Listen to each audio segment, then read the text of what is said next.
Hey guys, it's time for another fuckboy of the month. So this month's fuckboy is this guy we're gonna call Colton. The reason I'm going with Colton is because it's a nice, strong Southern name, and this guy's actual name is like a strong Southern name. This guy is a Southern guy. So this is back when I was 21, so 6 years ago. I went to this bar that I used to go to all the time in New York City in the East Village, for anybody who knows that neighborhood, a bar called Eastern Bloc. And this is back when I was 21, so everything was new and exciting for me going to gay bars. And this was only a few months into even starting to go to bars because I had just turned 21. I guess like late summer, I was at the bar, having fun, drinking, whatever. And then this boy came in my path. And beautiful boy, like not even typically, how there's some boys who aren't at all your type, like you're never attracted to that kind of guy, but they're so beautiful that you can't help but be attracted. He was one of those. So he had blonde hair, and it wasn't long, but it was like a lot longer than this, like he had like a swoop, I guess. I don't even know what to call it, but his hair looked like it was out of like a Pantene commercial or something. And flannel shirt, he had a southern accent, and he was from South Carolina visiting. And he did all the right moves, like really complimentary. He was like, I'd love to get you a drink, like all this stuff that never happens otherwise. And I was totally charmed, and there was just like, you just click. There's just a connection there. And we kept talking, and then I guess, I don't know, 20, 30 minutes later, the bar closed down because it was late. It was like 3 or 4 in the morning. And so, we step out of the bar, and I have no agenda. Like, I know this guy's visiting, but I'm assuming he was so sweet and so well-mannered and such a Southern gentleman inside the bar that I'm assuming we'll keep talking. And even if we separate now, maybe we'll meet up the next day, or maybe it'll fizzle out. But he was so cool inside that I'm like, okay, like, let's leave. At least we're getting out of this loud place with dim lighting, right?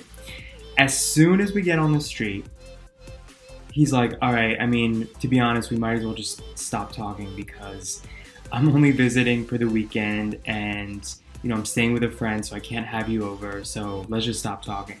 Let's cut this out right now. Now, remember, I was 21 at the time. Probably now I'd be like, okay, F you, and I would walk on.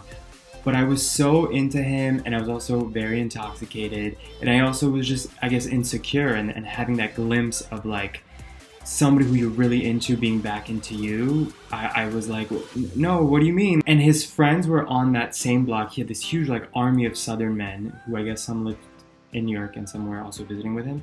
And they're like, everybody on the block, they're like, come back to our place. I come into the apartment only a few blocks away, and it was like such a Twilight Zone moment, right? They're all Southern guys. So there's Reba McEntire karaoke on the TV, and all these men are drunkenly singing along. Out of nowhere, there's this like 40-something-year-old woman who's trashed, like sitting in the bathroom while her friend is puking. It was a lot. I walk into a room and I see a guy lining up a powder, which took me a few seconds to realize was cocaine, lining up a powder with his credit card and just snorting away. I'm like, what did I get myself into? Like, some of the guys are singing Reba McEntire. There's one chick throwing up in the bathroom, and then there's this guy snorting coke. So I exit the bedroom, and then I don't know how drunk I was, or if it really was that everybody else was really drunk, but I feel like within 10 minutes of being there, everybody just left. Like, all of a sudden, like, people just dipped. Some guys went into a bedroom, I guess, to do stuff together, and most people just left. And so suddenly, it's just me left, the guy whose apartment it is, and then Colton. And Colton sees me, catches me out of the corner of his eye, and he's like, oh my god, like, you're still here, like, why are you here? And the guy whose apartment it is, we'll call him John, I don't know, John, who's also Southern, is like, well, he can stay, he's welcome to stay, why don't all of us play? And it's like straight out of a porno or something.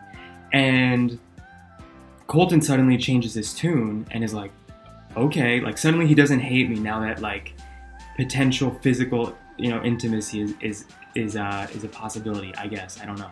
And we go into the bedroom, and I had a game plan, even though I was drunk, because I'm one of those, even when I'm drinking a lot, I still am very aware of what's going on, and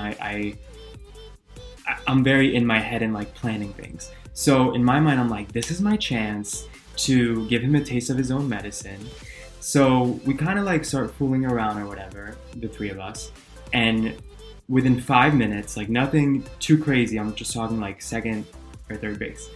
And within, I don't know, like 5 minutes, I'm like, okay, I'm done. I'm going to go home. And they're both like, okay. And Colton, this like bipolar southern, I shouldn't say bipolar, but you know what I mean. This like inconsistent and unstable or mercurial, we'll say mercurial, very good word, that word, mercurial southern gentleman suddenly leaps out of bed and he's like, okay, let me walk you to the door, like suddenly all concerned. And he walks me to the door. I'm at the door now and I'm like, you could have had so much more if you were just a gentleman throughout. I don't know why I felt the need to say that. And then he's like, yeah, I know. And that was it. And then I walked my ass home in the crisp air of late summer, early fall. So, you know, looking back at this, now that I'm 27, I'm obviously like I should have gone home much earlier. And, you know, when someone shows you who they are, believe them. Like the first instance you see a guy being a jerk to you, there's no reason to keep engaging. And looking back, he probably was even also doing drugs because it was just so up and down to go from, I want to talk to you, all eyes on you, like you have my undivided attention, to suddenly he stops caring and suddenly he notices me at the party and hates me, but then 2 minutes later he's like, come play. Like it was all over the place. But the funny thing is, like, I have secretly this fascination with Southern men and the Southern gentleman, but I can't help but feel that it's a fraudulent thing because it's not the first time that I've met a Southern man, actually even at that specific bar, who was so charming and you know, slick and the whole thing, and then they switch. And that makes me think that it's a show, it's a facade they put on to get what they want, whatever that thing may be. Let me know if you've ever had an experience with a Southern gentleman. Say my name, no one is around you. Say baby I love you if you ain't running game.